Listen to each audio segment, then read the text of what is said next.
Good morning. Good morning. What's happening? Hey, family. I'm singing to keep from crying.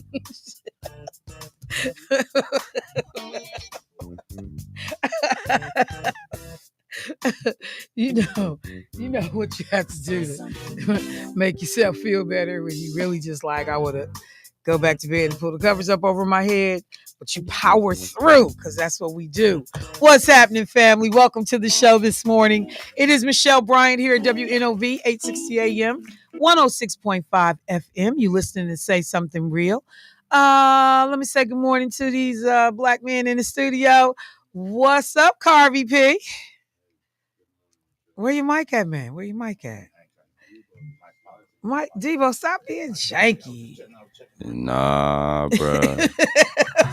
You're gonna have part two, man. Hey, man. Good morning, Carvey. How are you, sir? Good morning, Devo. I'm feeling good, man. He invoked his inner Jermaine Rideout.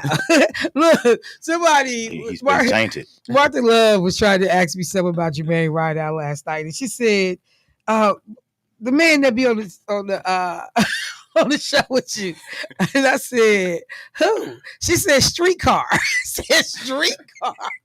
She said streetcar. I said, who is that? And she said, he be on in the afternoon. I said, ride out.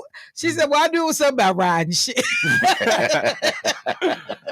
She called him streetcar. Yeah. I'll work with that one this afternoon. Me and Keisha was about to die. Hey, Shelby.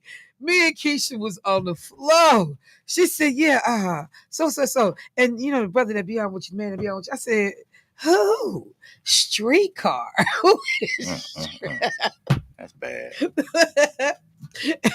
And then it tickled her so bad. We all started cracking up on the phone. Like, who the hell is Streetcar? Well, I got that one wrong. Jeez. Because I was like, I've told people that my son changed his name years ago. So his first name is Augustine.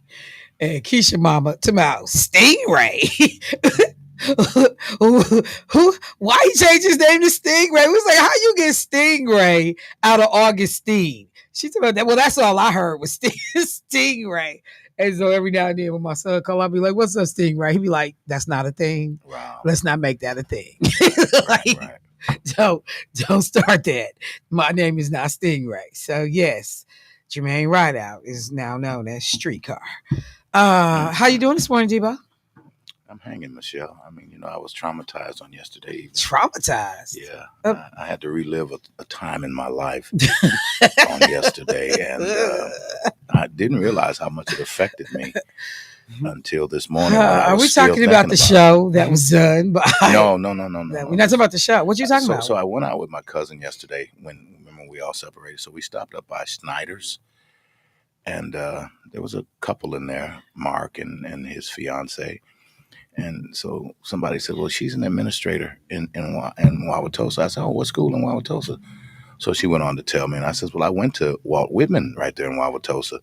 She said, yeah, I worked there. I says, so I went to telling her, my ordeal and how, it was like 5-6 black kids on the little mental bus. They would pick us up and they take us to the back of the building. And that's where we had to go into school at. We couldn't go in with the rest of the. So this was around, 1977, 78, somewhere in there. So we were like probably one of the first batch of 220 kids. 77, 78? Yeah. Yeah. Okay. But so as we continued to talk, and I said to her, and it was just this one dude. I said, because I envisioned myself going to this, and then I'm going to go across the bridge, and I'm going to end up at Wauwatosa West. So, we get quiet, and I said, and it was just one dude. If I could see him today, I would punch his lights out. She said, what's his name? I said, Frank Clarko. She said, Frank, well, he's a principal at West now. He was the biggest racist. Really? Man, listen, at that time, I was called Jigaboo, Porch Monkey, all kinds of names. And I didn't realize how traumatized I was until we started talking about it yesterday. I'm still feeling some kind of way and want to go out there and see Frank. Now I know where he at. And he the principal of the school. He's the principal. And you wonder, like, does your racist tendencies fall away? Yeah.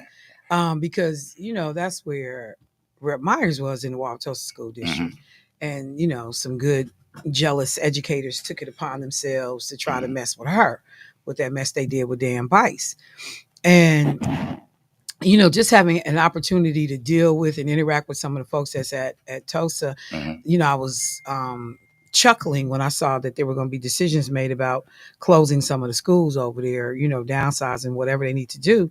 Because, the thing is that there are people that don't see they BS. They don't see they racism.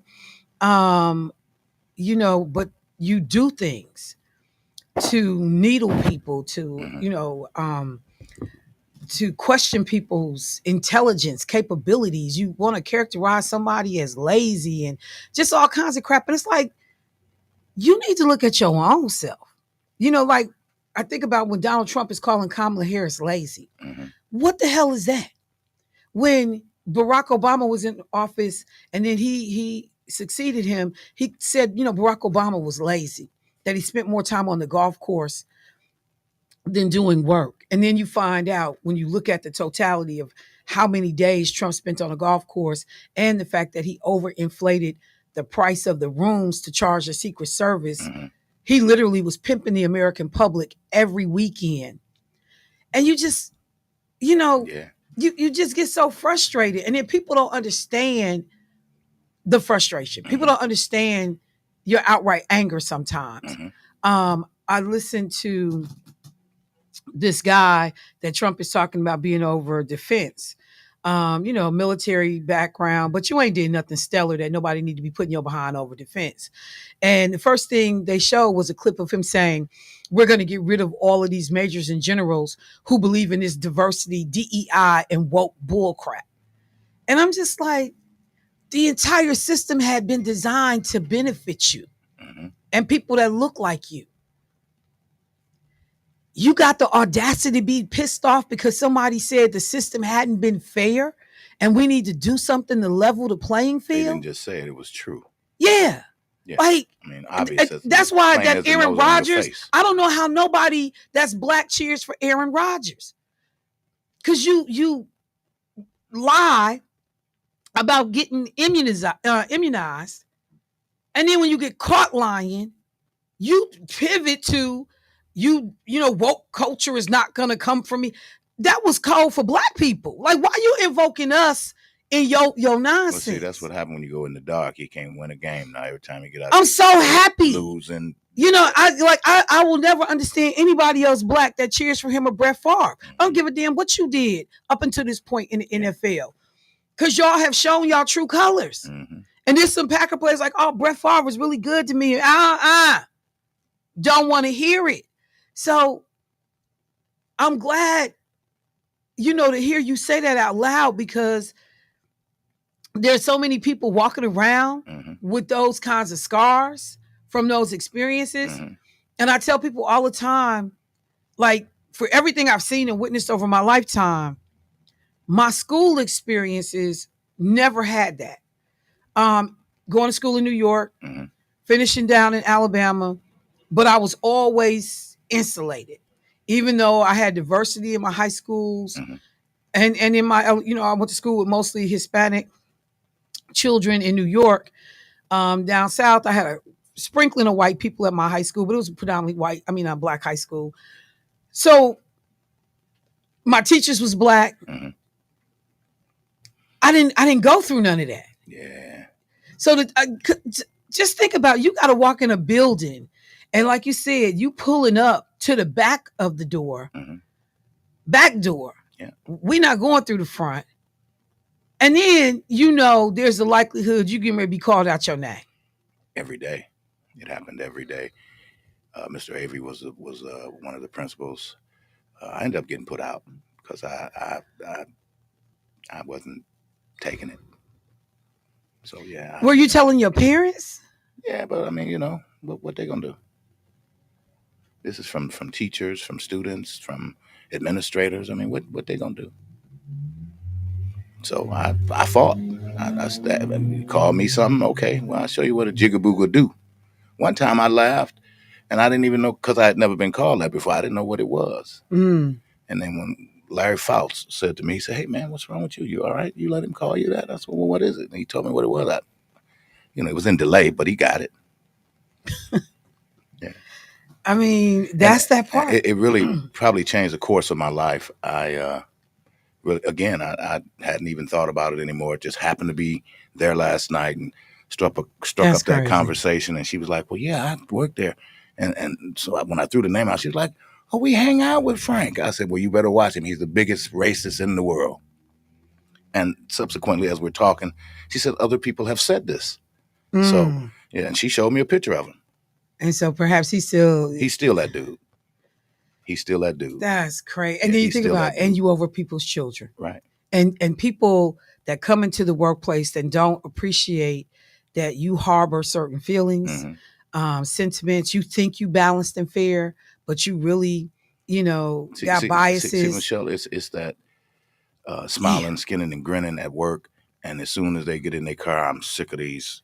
Right. Right. You know you something else when he get with his boys. I mean, and I'm gonna just tell you, like it's been one of the challenges working around and being around people in certain, situations, because number one, and I've had this happen where certainly, I got white people questioning how I got in the room, but then 5 minutes after you hear me open my mouth, you understand. And now you just mad because I'm in the room, but you know damn well how I got in the room. And I would watch people prefer to have mediocre, and because now I feel good about myself.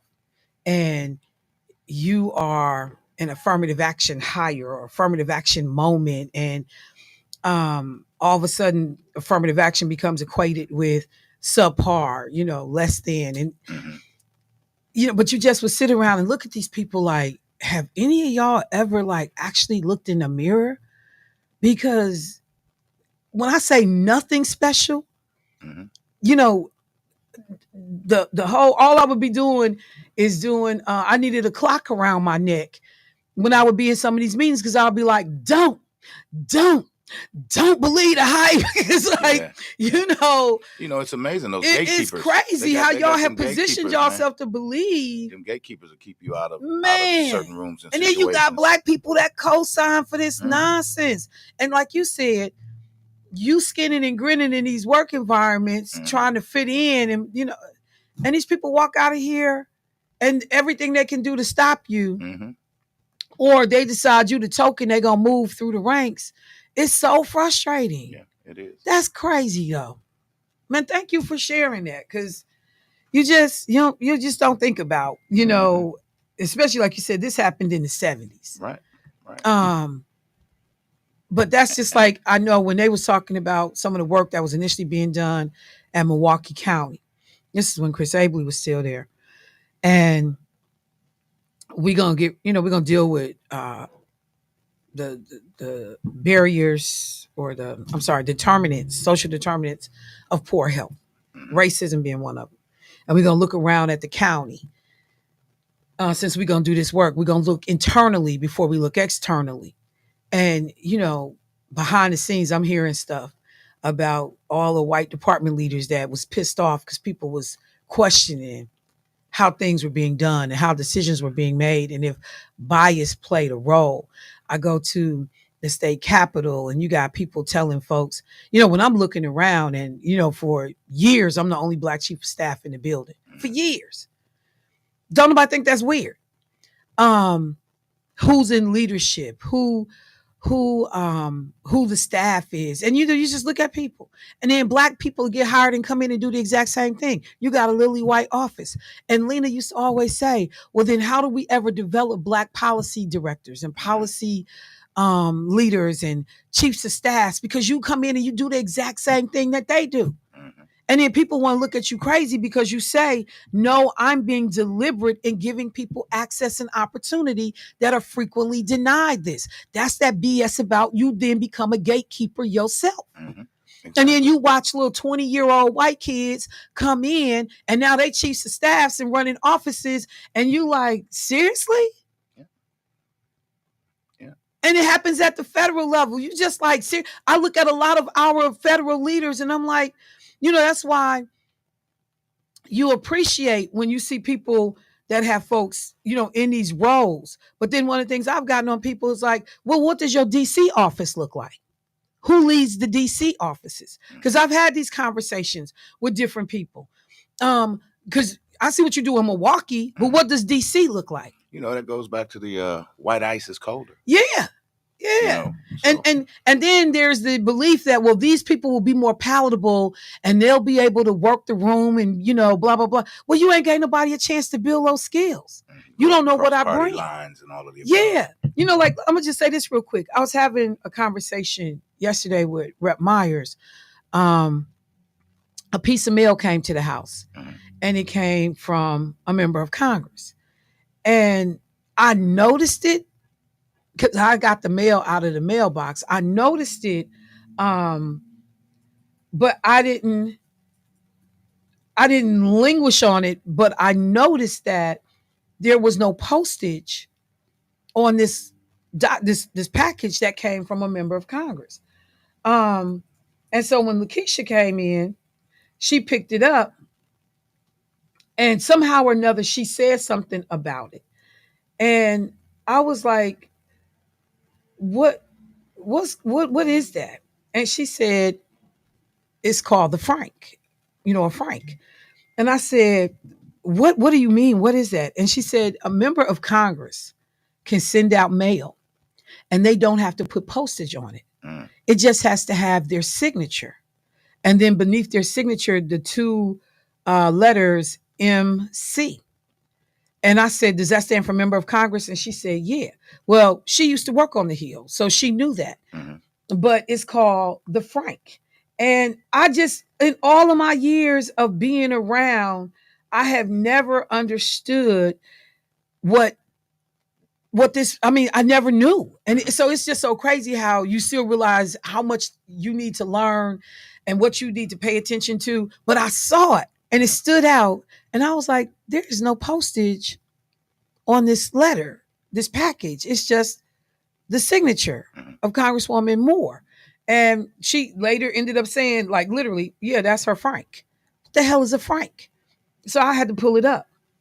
The congressional franc, and I'll go to break in just one sec. The congressional franc dates back to the English House of Commons in the 17th century. On November 8th, 1775, the American Continental Congress authorized franking privileges to its members as a means of informing their constituents. The first U.S. Congress enacted a franking law in 1789. The franking privilege has remained a necessary and valuable tool of our representative government for more than 200 years. For the next 150 years, the franking statutes were broadened and limited depending on the mood of the country. During the 19th century, franking privileges were abolished and then reinstated on several different occasions. But literally, it is the ability of a member of Congress not to have to use postage to keep their constituents informed. They have the stamp thing or whatever it is, and that MC on it, and that allows them to mail anything in the United States at no charge. Even their holiday gifts and stuff? Well, but that's what they say, like they pay attention to it not being misused because they can track what you use it for.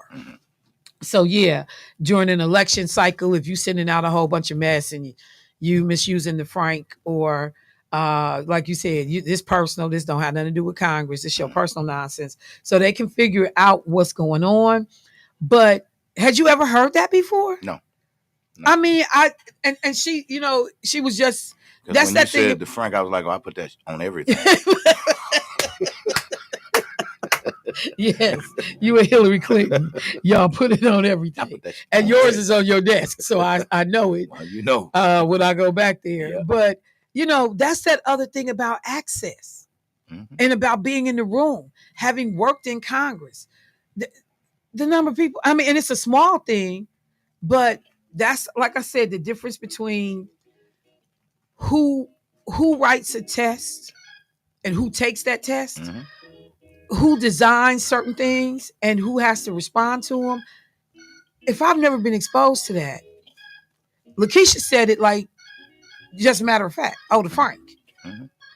And it was a glaring moment for me. Because you obviously, you noticed there was no postage. Yeah, I noticed That's it. rare. But I didn't go beyond. I didn't go further. I did notice it though, and I thought about. I work in the I worked in the state legislature off and on for almost 20 years. Number one, that just speaks to how often we got correspondence from congressional members. But the other piece of it is never knew that. And I wonder how many people walking around that work in these legislative bodies that have never heard that, know nothing about that. So anyway, small thing, but it was just a reminder of what we don't know. And back to the larger point about us having access and opportunity, and you have the nerve to have people complaining that a system that's been designed for them their entire lives, when somebody tries to level the playing field, you start crying. Let me take a break. I'll be right back.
Show. So before I get into a couple of things, local and national, let me somebody asked me to circle back on something that was a part of the conversation on yesterday on the midweek flow. And I'll mention it right now because I think it's a perfect fit for the moment that we're having.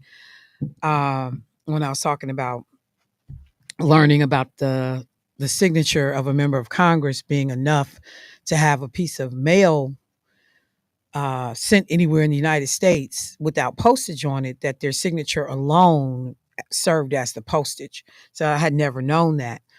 And yesterday, State Representative Lakeisha Myers was on the show. She said she was here yesterday just as Keisha.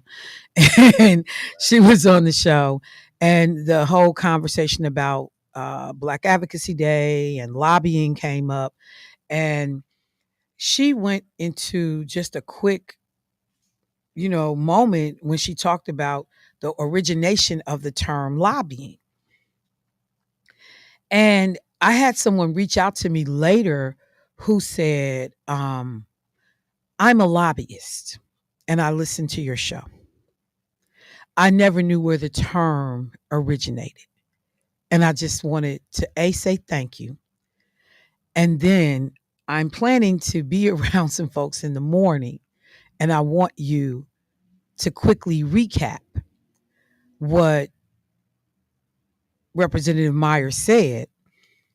And I just want to see, the looks on their faces, because I know nobody else that I work with knew this. And, so I got back in touch with the person. I said, it's crazy because I didn't know it. And I wished I had, because when we would talk to people about coming to Madison to lobby, to be able to have that little, factoid, little tidbit that you give to people to help them even understand what the root of this word means, or, not in the actual grammatical structure kind of concept in terms of etymology and all of that, but just like where this word begins.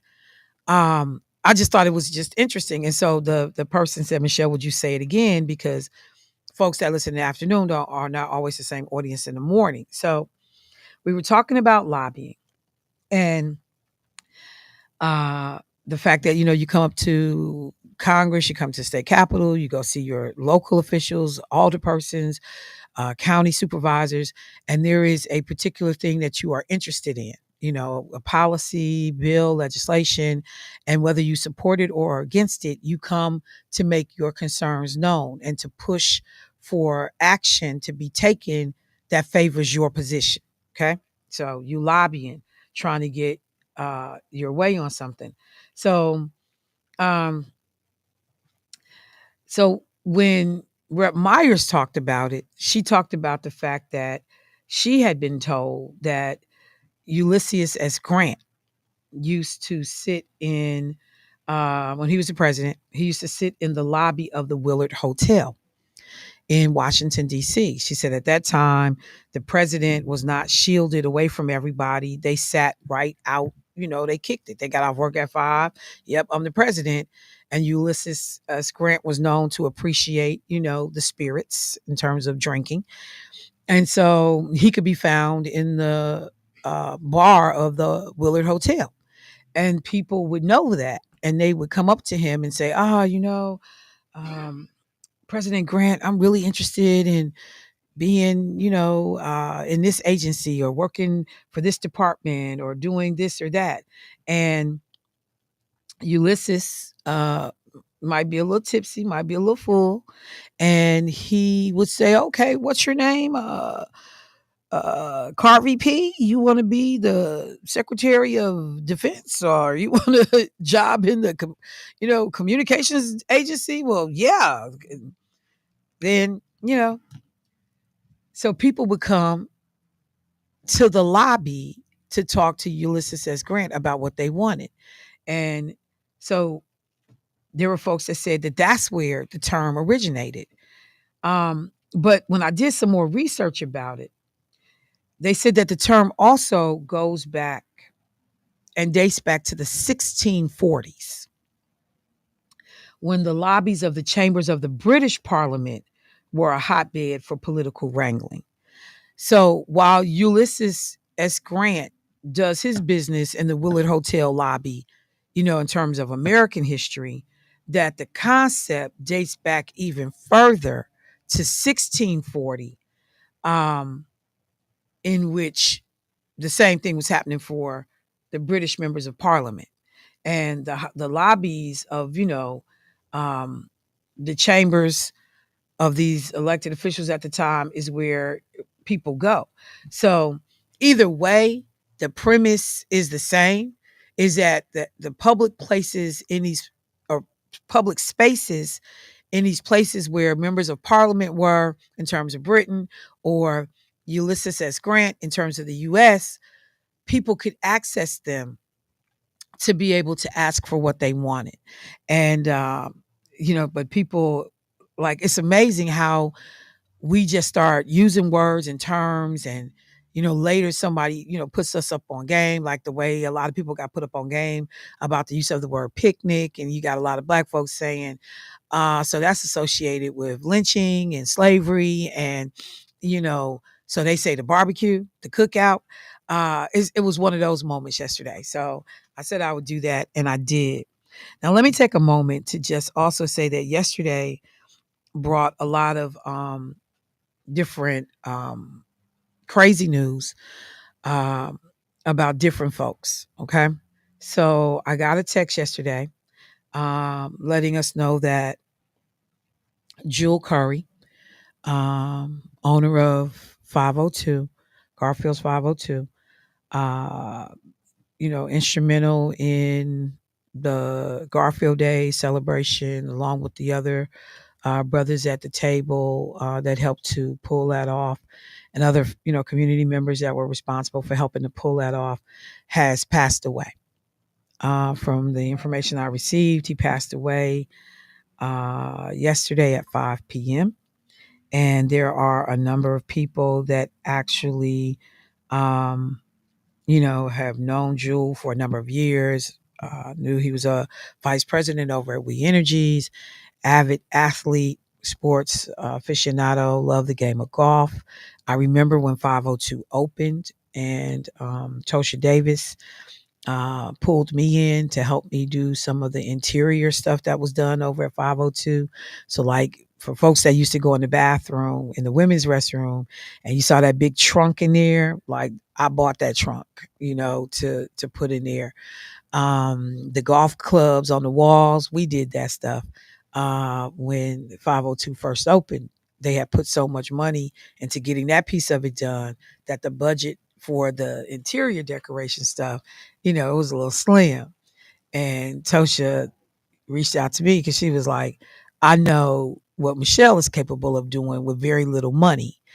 And every time I would go in 502 years later, and I would still see that trunk in there that I think I paid $16 for, I would crack up, because I was like, they need some place to store toilet paper and all this different stuff, the way that bathroom was designed. And it ended up being a fixture.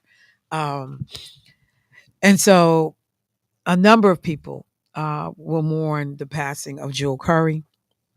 There had been some articles about, what had gone on with him since his accident, and he ends up being in a wheelchair, and then ultimately, having to have limbs amputated. It just was a challenge. It was a real challenge. And Jewel was such a tall and imposing figure that it was always hard to see him after the accident. And I remember, one of the last times I really engaged with him down at Garfield Days, or I think it was Garfield Days, but he was still fairly mobile in the wheelchair, and just had a moment with them. So for folks that loved and appreciated this brother, appreciated the legacy of 502 and all the community events and moments that have happened there, the space that was created inside a residential neighborhood, continuing on that legacy of what Boobies had been in the area. Our condolences here from the station, from me personally, to everybody that is impacted by this loss. I know that there are family members that stepped in to help with his care, good friends. So we just want to say and take a moment to acknowledge the passing of Jewel Curry. If funeral arrangements become available and are open to the public, we will certainly make sure that we pass those along for anyone that wants to be able to pay their respects. If we figure out, what happens, we will we'll make sure that you're aware. Not 5 minutes after I learned about the passing of Jewel Curry, I also learned about the passing of former state representative Fred Kessler. Judge Kessler, State Representative Kessler, passed away on November 12th, from what I was able to go and read about in the Journal Sentinel. And let me see, I did something with the article, so let me bring it back up. But Fred Kessler is somebody who his name had come up a lot on my show. Fred Kessler, born January. Wait, no, that's wrong. Where is it? Born, January 11th, 1940. Passed away on November 12th. He was a lawyer, an arbitrator, judge, long, time member of the Democratic Party. He served in the Wisconsin State Assembly for about 24 years. Between the periods of 1961 to 2019, he served as a judge in the state as well. Married to Judge Joan Kessler. You could not go to community brainstorming and not see State Representative / Judge Kessler as a fixture at the meetings. He is somebody who graduated from Milwaukee Lutheran High School and actually worked as a machine operator before getting elected to the Wisconsin State Assembly in 1960. Some of the information that I found said he was involved in the movement to draft John F. Kennedy to run for president in 1960. He served as the chairman of the Wisconsin Youth for Kennedy Club in 1959, and he was the youngest chairman of the Wauwatosa City Democratic Committee at the age of 19. So he ran for the state assembly, as I said, in 1960. He wins. And he serves from 61 to 63. And then in that position, and his bio is crazy. It's long. I'm trying to look for ways to kind of condense some of it. But just a storied career. He was most notably known for his work on redistricting and trying to draw maps that were fairer in the state of Wisconsin in relationship to representation, because without fail, these maps have always been skewed in Wisconsin to favor more conservative leaning districts and representatives. And he was looking to level the playing field in that arena. And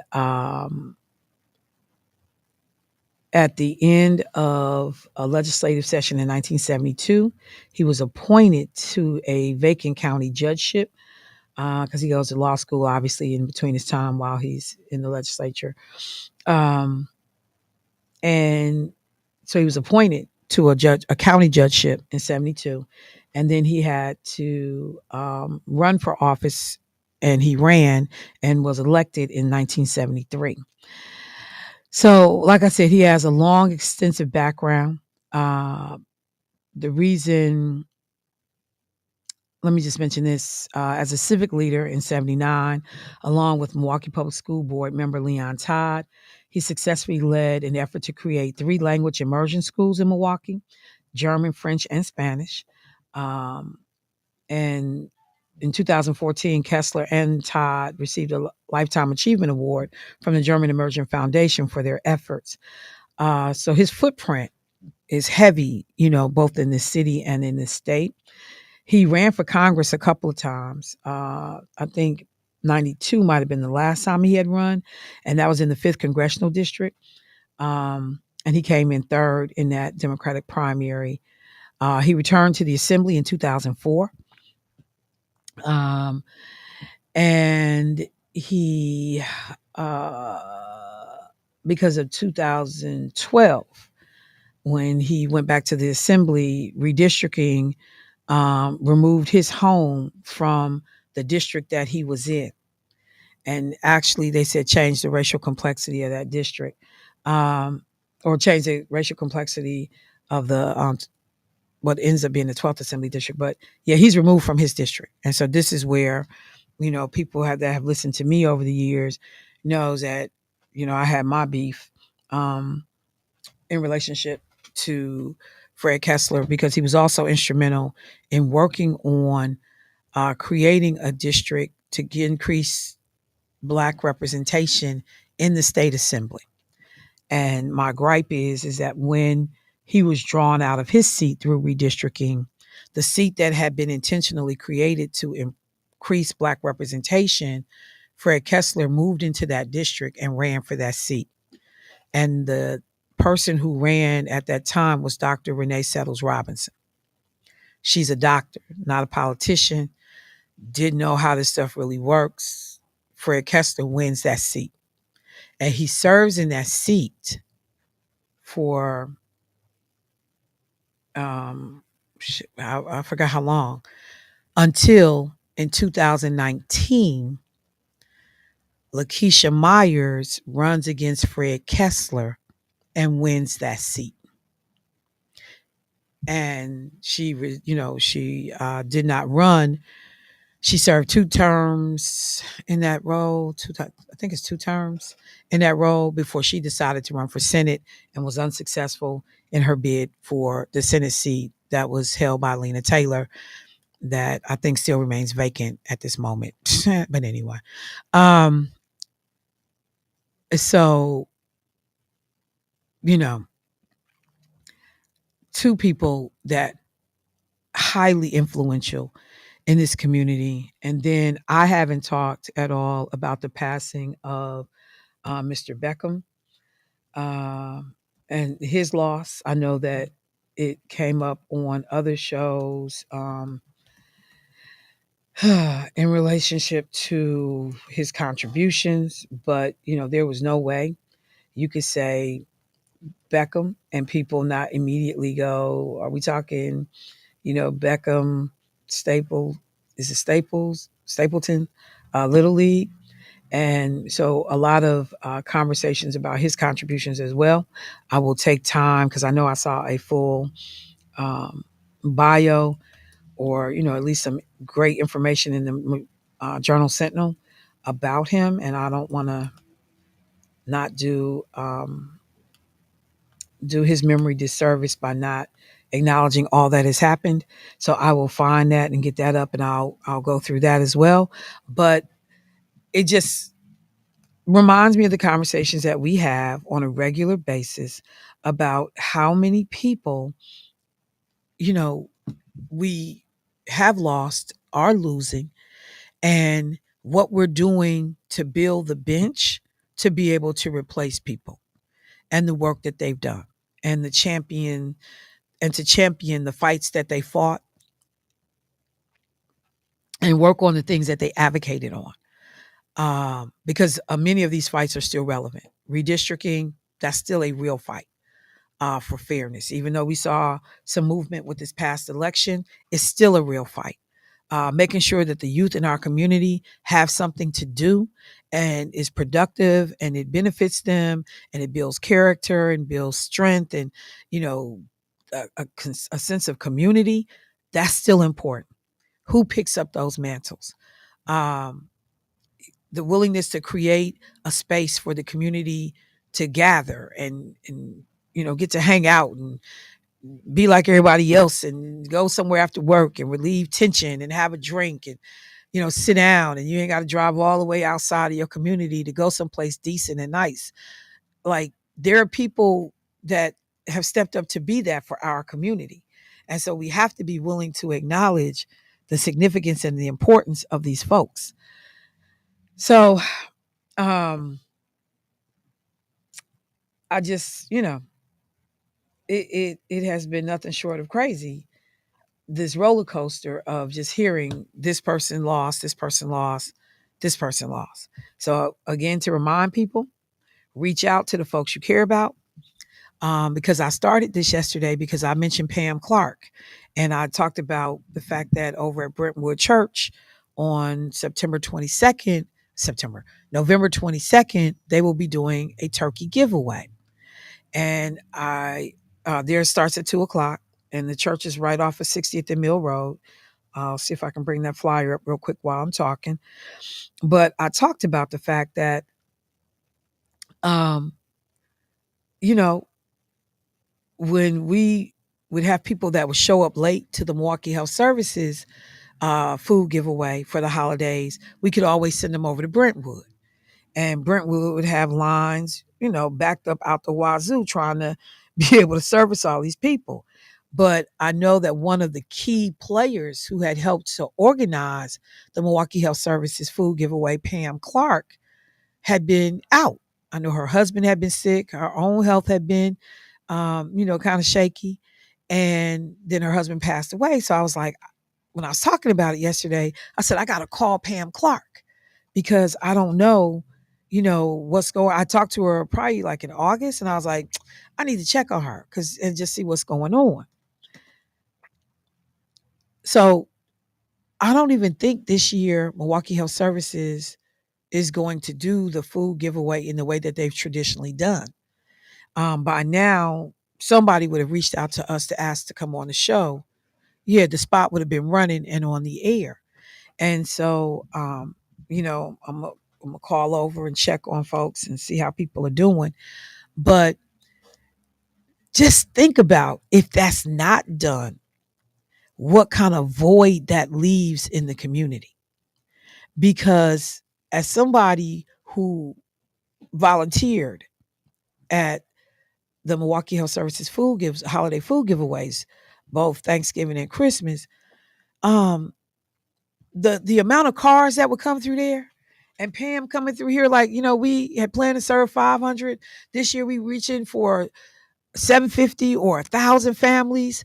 Like the numbers was asinine that they did through there, to the point that police would be helping with traffic because the lines, they were up on 80 something in Silver Spring over by Greater New Birth, up on that end. The lines would be all the way down to 76 and Silver Spring, cars in line. And just to see people getting those folks through. And some years it would be freezing cold while we trying to pack this food. But they had the food. They had Homer out there, with music. They did everything they could to make it conducive to volunteers being comfortable to get this food prepared. But no matter how cold you were and how long your day was, because I would leave Madison and come and work and then, go back and do whatever. Lena was like, hey, make sure we represent it. The office is there. She would come through when she could, but we always made sure we was represented at that event. No matter how tired you were.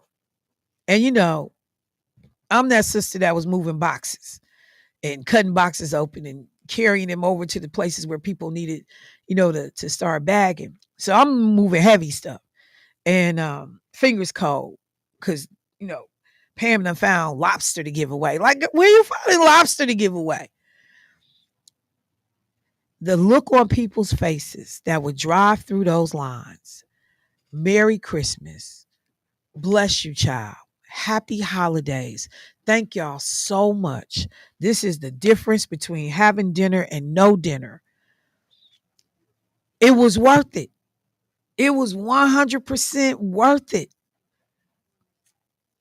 Because you saw the real time impact of people getting those staples: potatoes, onions, celery, cabbage, meat, and good meat, not BS. It was worth it. And you realize that they brought all these folks together to do this for the community. It looks like that may not be happening in the way it has happened traditionally this year. And you realize how important certain people are to certain things staying remaining relevant and happening. And if you pull Mary Johnson out the equation, if you pull a Pam Clark out the equation, if you pull a Tito Izzard out the equation, what happens to the community? There is an effect. There is a ripple effect. You pull a Jewel Curry out, you pull Mr. Beckham out, you pull Fred Kessler out. There are things that happen as a result of these people's loss. And so never to underestimate the presence and the power of one. But to the point that Lena made ad nauseum while we were in the Senate, you got to always be looking to build the bench, to who the talent is going to be. What Faith did with the Eric Vaughn Scholarship, Faith Colas, Eric Vaughn's wife, to say we need to create opportunities for more Black journalists to be trained, to continue to tell our stories. And so there has been an ongoing commitment every year that a new person of color would get an opportunity to be, to be helped with their education or their careers to become journalists. She understood the need to continue the legacy to build the bench. This radio station, without a Gerald Jones, I'm going to be real honest. There is no Michelle Bryant in terms of talk radio. Because yes, while I was a caller over at 1290, it's because of Gerald Jones and, the Lena Taylors who say, you got a vacancy, you should look at having her do this. But because of Gerald Jones and before him, his mother, his family, the people who say this needs to be a vehicle, we got to have it. And then that now you can talk about there is only a limited number of Black-owned radio stations in this country, not just in the city, in the country. Black-owned media outlets, a limited number. But the conversations you can have on these stations, you would have a hard time having elsewhere because you don't control it. So what happens if something happens to Gerald Jones? What happens? What happens to the station? What happens to, the newspaper connected to all of this? Like the ability to build the bench. Courier communications. Yes. And then even understanding the role that a Gerald Jones plays in people running for office and having a place to come. When you look at the fact that I'm interviewing Kamala Harris and I'm interviewing Joe Biden and Governor Wes Moore and all of these A-listers and different folks coming through, that's created and possible because you got a Gerald Jones sitting in this community who's helped to create a platform or maintain a platform for us to have somewhere to go and for people to find us. You can never. So hang on, somebody just sent me something. Let me see what it says. It's relative to my conversation.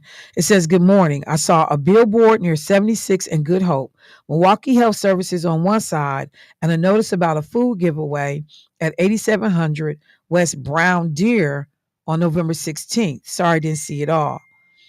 Yeah, they've never done anything on 8700 West Brown Deer Road, so I don't think that that's them. That may be what's on 87th and Brown Deer. That's over by where we do the Blues Fest. So yeah, I'll ride over there and see if I can find it. Somebody said, somebody else sent me a message. I remember when you were a caller, you and Eric would disagree sometimes. He finally invited you on the show. Been a listener ever since. Yes. That's not how she got her start. Sherwin gave her start. Yes. Tell the truth. Sherwin Hughes gave me my start in radio. I'm trying to be messy now. You are trying to be messy. You are being messy. Yeah. You are being messy. Michelle, can we take a break? Yeah, we can take a break. I'm just gonna let you get your thing on. I'm just saying, man, you just realize like how important people are to our community, we take it for granted. You know, we don't always do what we need to and do right by people. So you asked me about something on yesterday. Well, we talked about it. Okay. Listener inquired. So this will be the first commercial going into the break. So can I fire it off? Go ahead. Let's do it. We going to break? Yeah. Let's roll. Let's go. Thanksgiving is right around the corner. You gonna eat your cornbread. And WNOV The Voice wants to make your holiday special. You talking to me? Get ready to win a $100 prepaid card. When you hear, be the 8th caller at our station to snag this fantastic prize and shop till you drop. Winners can pick up their gift cards at the station upon winning. So keep your ears tuned in for your chance to win. Just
Hey, Erica, are you there?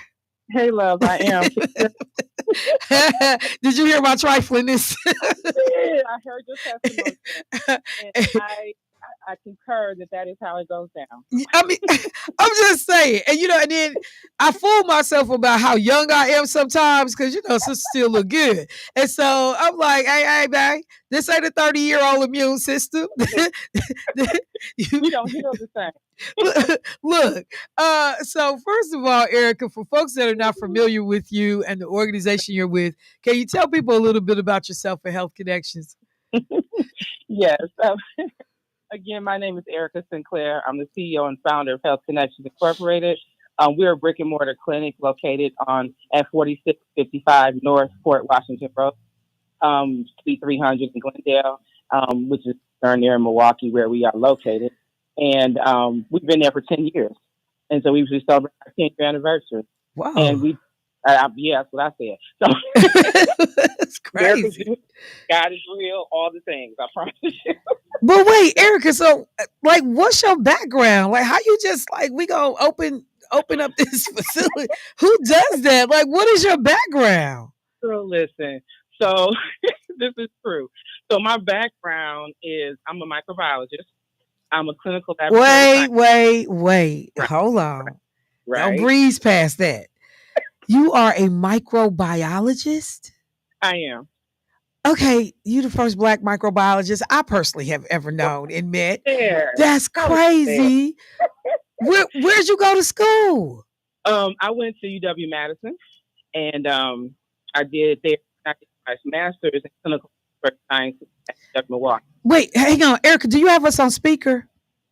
Oh, I do. Hold on. Okay, because you're going in and out, and I don't want to miss none of this conversation. Okay, can you hear me now? Yes, perfect. Thank you. I just want to say your laugh is infectious too. Like, it's ridiculous. Like, Debo just looked up like, what is that? Yeah, your laugh is a fool. I just need to say that. I know that's not interview. Look, I'm just saying that's not interview etiquette or protocol, but your laugh your laugh is crazy. But okay. So are you from Milwaukee? I am, born and raised. Went to Rufus King High School for the college bound. Shut up. What year you come out of King? 88. Okay, all right. So King 88. In the house again. I can King in the house again. See all your running things. Standard. And standard. Yeah, keep going. So did you always know STEM was gonna be it and a microbiologist was the goal? No. So I did say I wanted to do science. I love science. I'm a scientist at heart. I ask questions. I want to understand how things work. I want to understand how they connect with people and how they help people. So it was natural for me to go into a science field. I thought I was going to be pre-med. I was going to be medical school.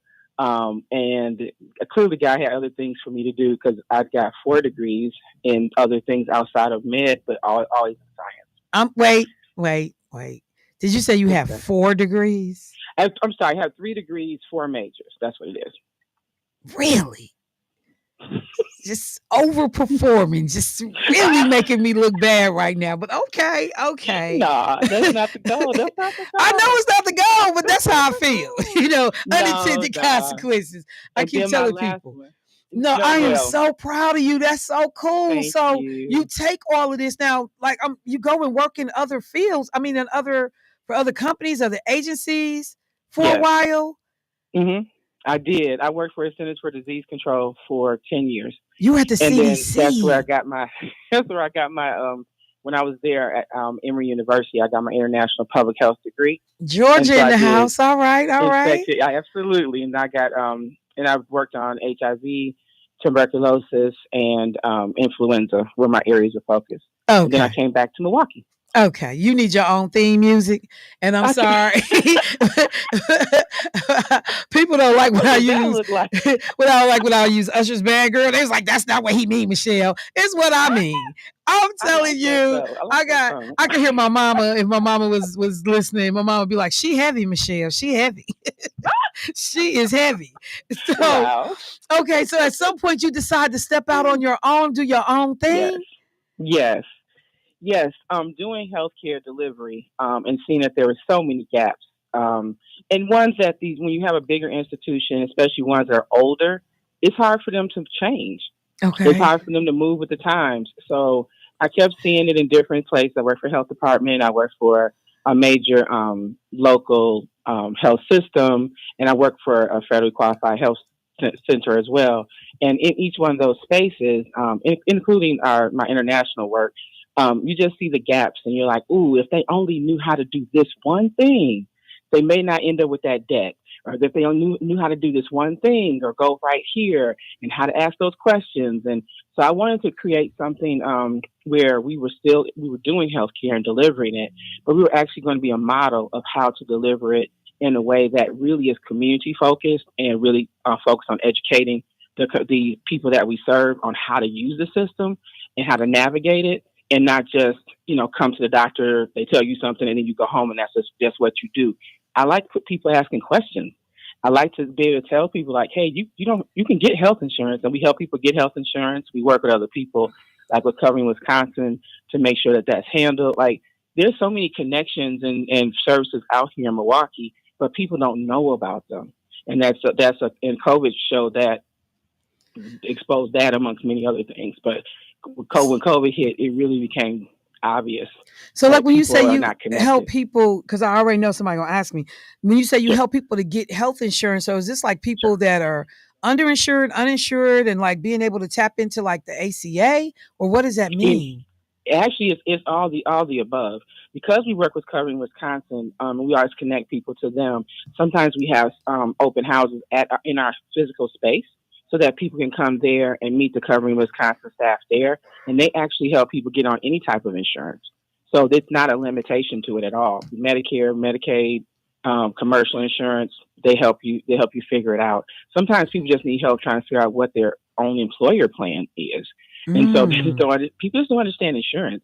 And not it's at not all. easy. Not at all. It's not easy to understand. Exactly.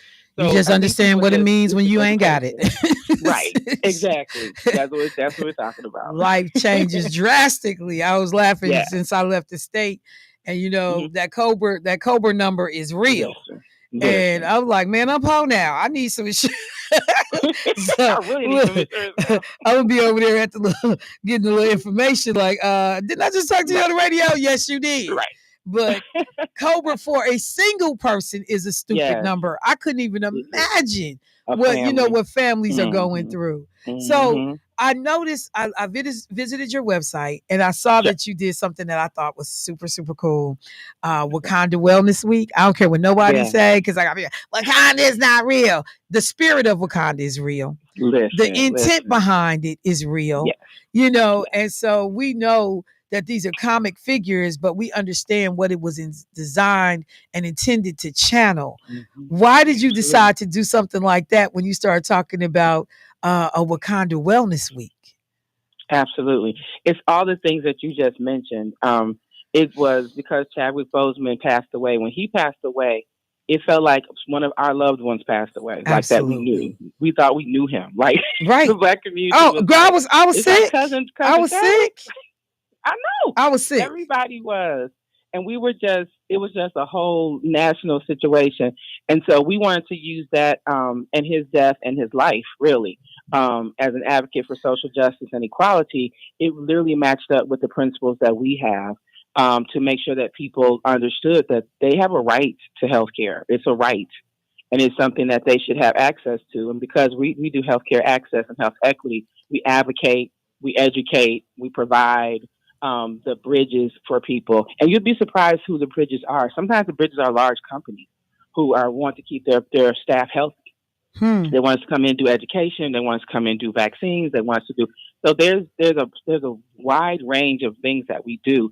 And we want to have a platform to create a platform for the community to come together and be able to prioritize their health and understand it and be connected to services. Because again, when COVID hit, a lot of organizations that needed to meet and see people in person couldn't.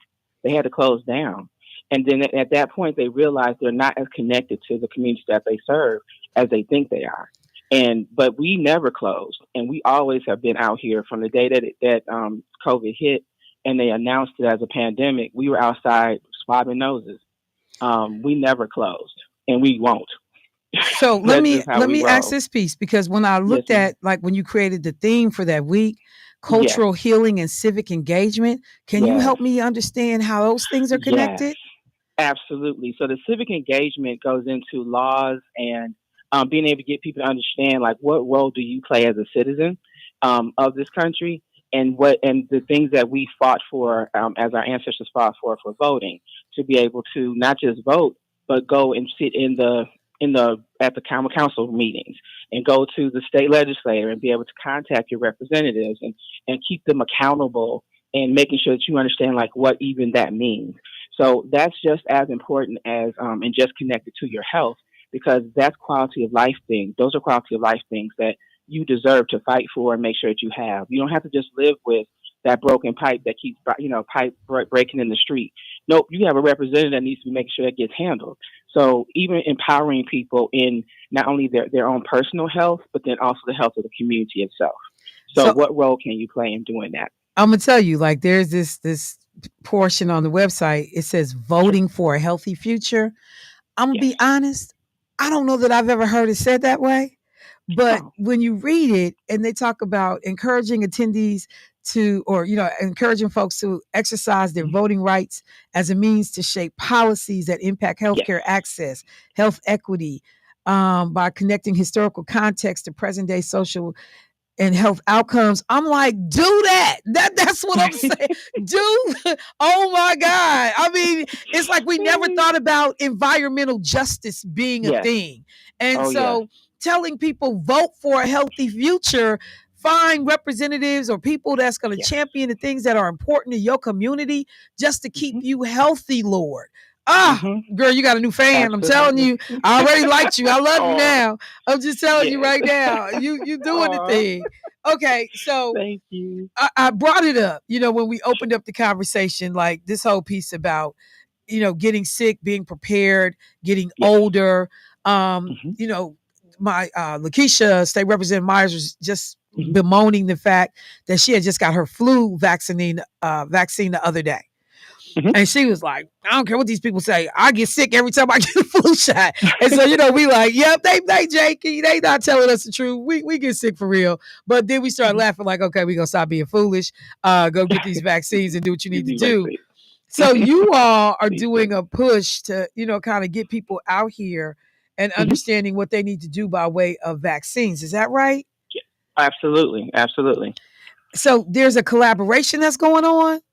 Yeah, we always collaborate. Health Connections is big in doing that. We're small and nimble, and we also are, so we're able to connect with people pretty easily and be able to fill the gaps in the delivery of healthcare.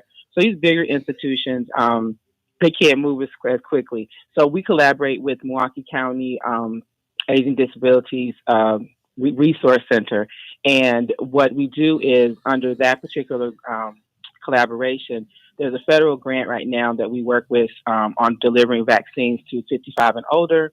And we go into certain spaces and we try to be available and accessible to them easily. So we're in a lot of all the senior centers in Milwaukee County. We have a great relationship with them, and we've been doing that for years. So we go and we set up at their health fairs. We come, even if they don't have a health fair, just as long as they have some foot traffic, and we do vaccines. We offer the COVID and flu vaccines right now. We're looking into the possibility of offering more, because people are asking us, can you get the RSV vaccine? Can I get the shingles? So they're asking for other vaccines as well.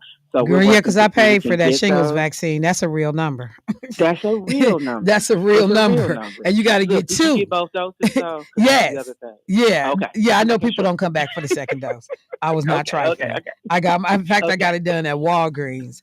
But and they to their credit, when I tell you, they pharmacists and they people's like, come back for the second.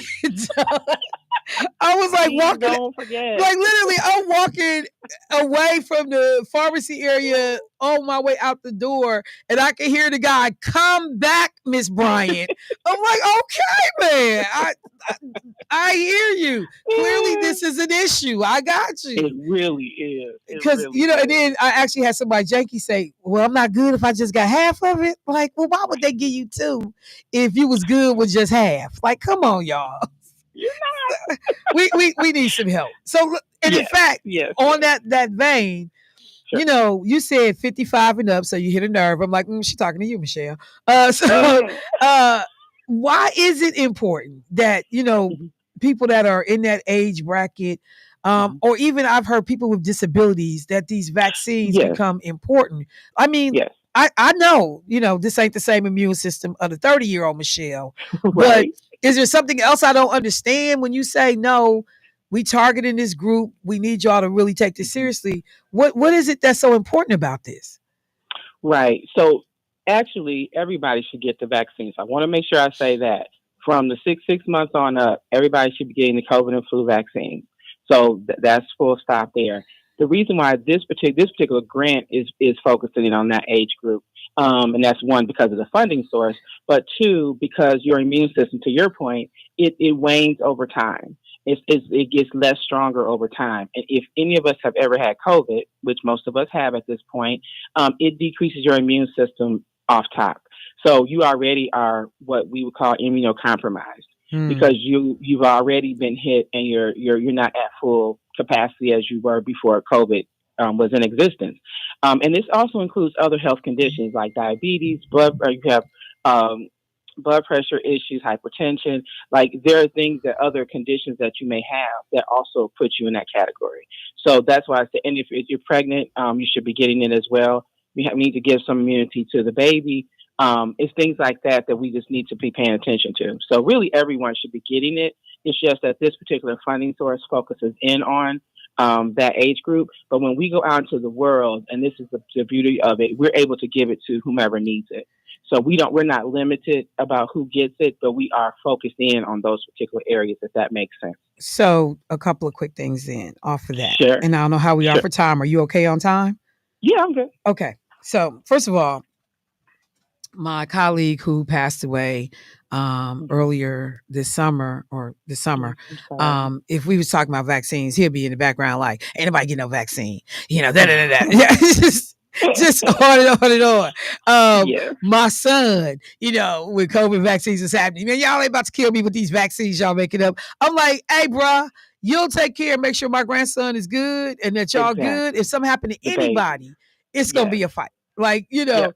so the Yep. number of people in our community that push back on the Yeah. idea of vaccines, it was much more prevalent than I think I've ever seen it.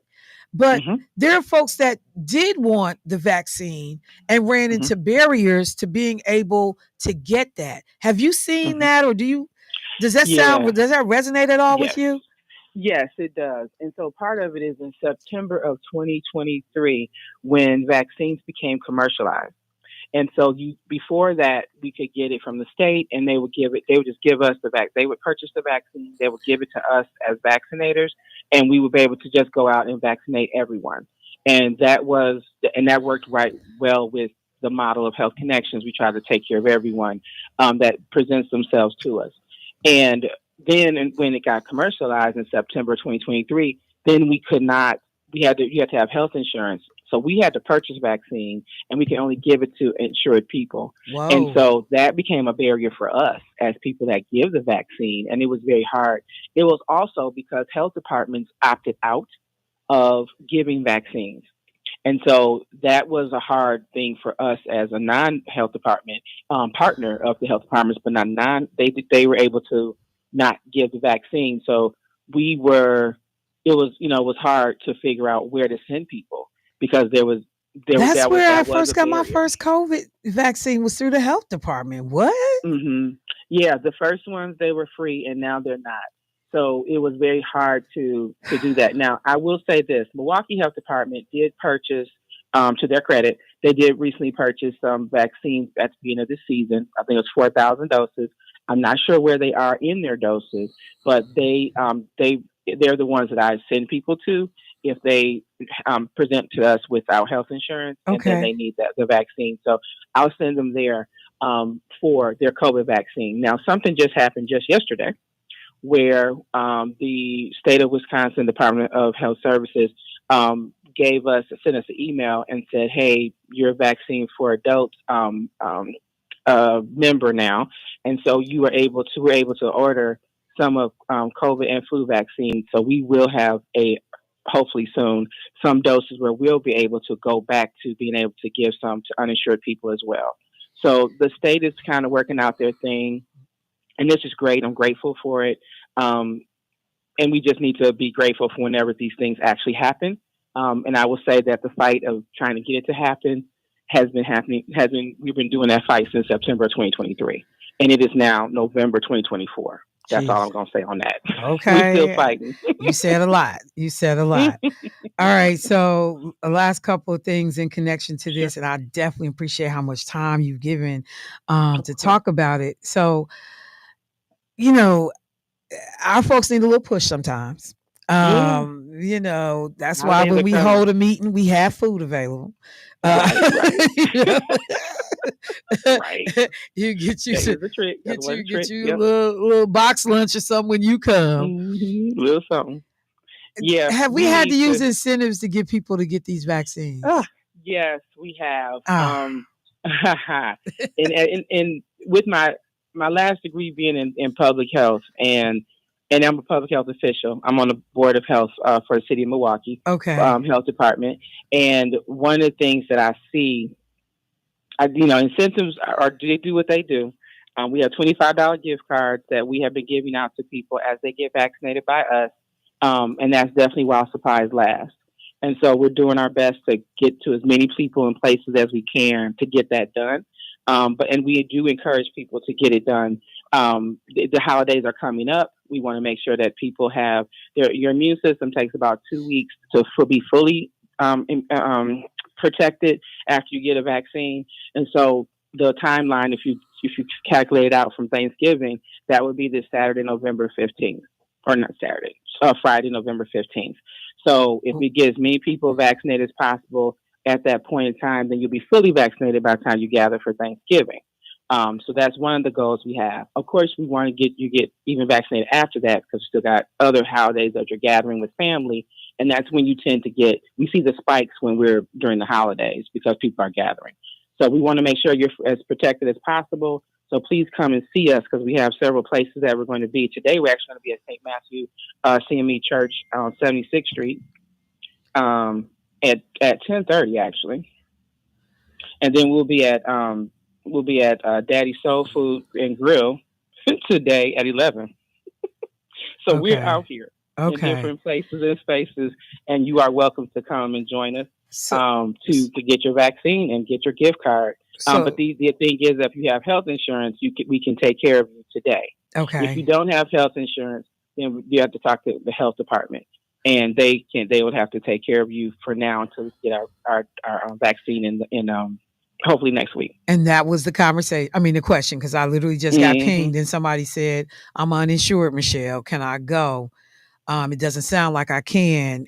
Should I people hitting me? Should I do something different? So I need to let people know, if you're uninsured, reach out to the Milwaukee Health Department, see if they have vaccines available for you at no cost. And right now, you do need to be insured to take advantage of what's happening over at St. Matthew CME Church today, and the other places that you have listed in the course of today and tomorrow. So you all are over at Daddy Soul Food today from 11 a.m. to 1 p.m. That's 754 North 27th Street. And then tomorrow, Lapham Park Senior Site, that address 1901 North 6th Street. And that's 10 a.m. to 11 a.m. And then the West Milwaukee Comprehensive Treatment Center, which is 1610 Miller Parkway, and that's 8:30 to noon tomorrow morning. And somebody said, are we able to get the COVID and flu vaccines together? Yes, absolutely. And we definitely encourage you to do that. Okay, so you got that. All right. So for the person who sent me that message, you can do both. And so there is one other thing I wanted to ask you about.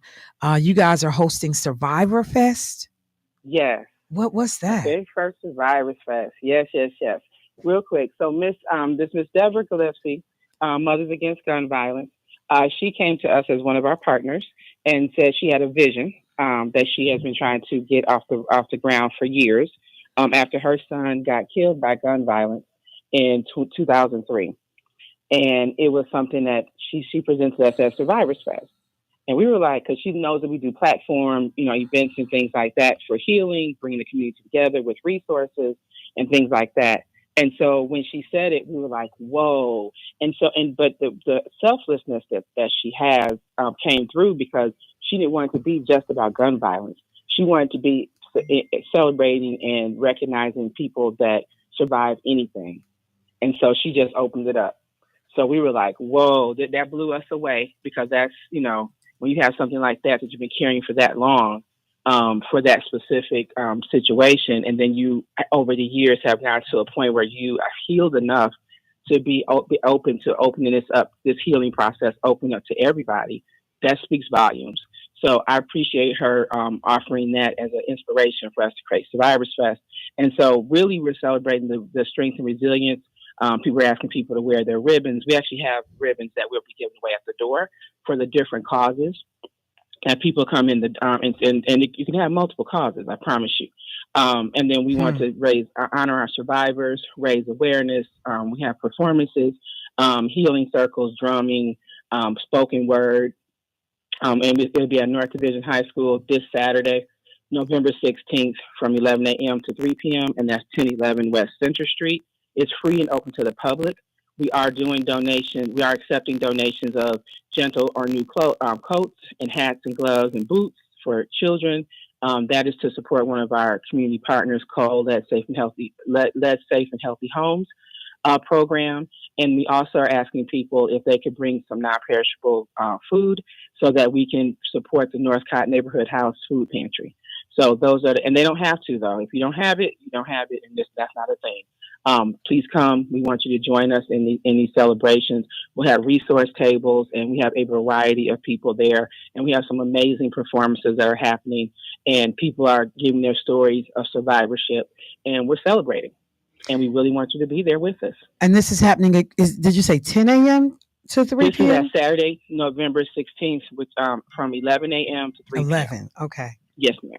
All right. Well, it sounds like you got your plate full. Always. Always. And we'll be doing vaccines there too. So if you want to come through and these other spaces don't work for you, we'll be doing vaccines at Survivors Fest as well. Erica, when I tell you that I am so honored to speak with you, the work is important. As I've talked about this morning, some of the losses we've suffered in our community, people who have stepped up to create access and opportunities and provide services. It does not happen every day. And you could be doing all kinds of things with, your background, baller. You could be doing all kinds of stuff. And, to be able to say, I appreciate the talents that I have, earned and been given. And I'm going to make sure that I bring it back home. I just want to tell you how much we appreciate you, sis.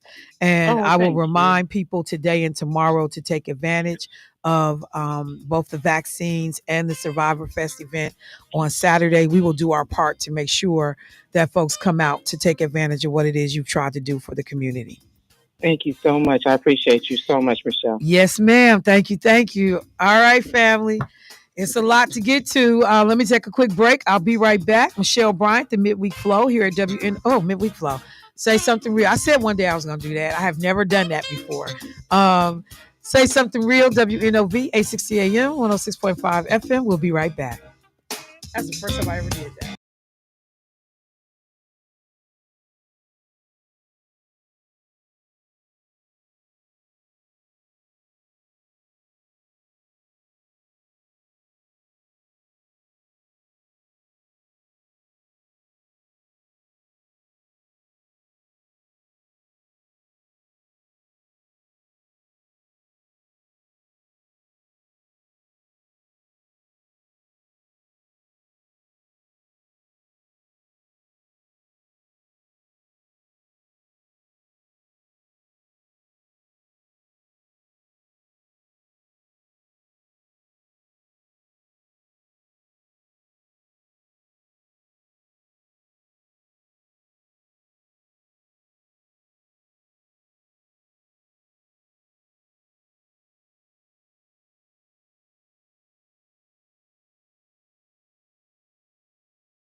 just keep from crying, from being aggravated, just beyond belief. I gotta figure out how I'm gonna pace myself in relationship to everything that is going to be set in motion with the election of Donald Trump. Um, I spoke a little bit about this yesterday on the midweek flow. That's probably why it was on my mind when I said that a few minutes ago. But Donald Trump and the appointments that he is making to fill out his administration, many of them, while not a surprise, have raised eyebrows. People understand that folks have conflicts of interest or they've been very critical. They've said things that that if they get into some of these roles, there is going to be a blowtorch put to current policy practices and procedures, and that we are in trouble in some of these arenas. But I think even the Republican status quo was thrown for a loop when Donald Trump announces that he wants to make now former Congressman Matt Gaetz his U.S. Attorney General. Now, this is your top law enforcement job in the country. And we have had, all kinds of AGs. Eric Holder will forever be connected in that role, one of the most distinguished people, thoughtful, intelligent people to do the job. Loretta Lynch. We had what's his name? Barr. Just questionable on so many levels. But there have been tons of attorney generals. Okay. Matt Gaetz, who is and has been a member of Congress out of Florida, is someone that other Republicans don't care for. Other Republicans in the U.S. Capitol. If you remember the whole Mike McCarthy situation and him being ousted from his role as, leadership for House Republicans, Matt Gaetz was behind that charge. How dare you in any way cooperate with Democrats? How dare you make any deals? I mean, he just showed his behind. And because McCarthy had allowed this ridiculous rule to be put in place about what type of numbers it would take to call for a vote to seek removal or censure of, their leader in their conference, he just set himself up for the okie doke. People thought that Mike Johnson would be someone who would also succumb to the stupid rule. Johnson was able to survive doing exactly what McCarthy did during his tenure, to be able to keep government open and keep things functioning, because you have to work with people. And Matt Gaetz was staunchly against, in a lot of cases, Republicans working with Democrats to get things done. But there had been investigations. I talked about this briefly yesterday into Matt Gaetz because there was talk that he had, along with some other men, participated in human trafficking of women and minors, that they had paid people for sex, that there was illicit drug use. There was just a lot going on with Matt Gaetz. Some of the people that were close to Matt Gaetz actually ended up testifying.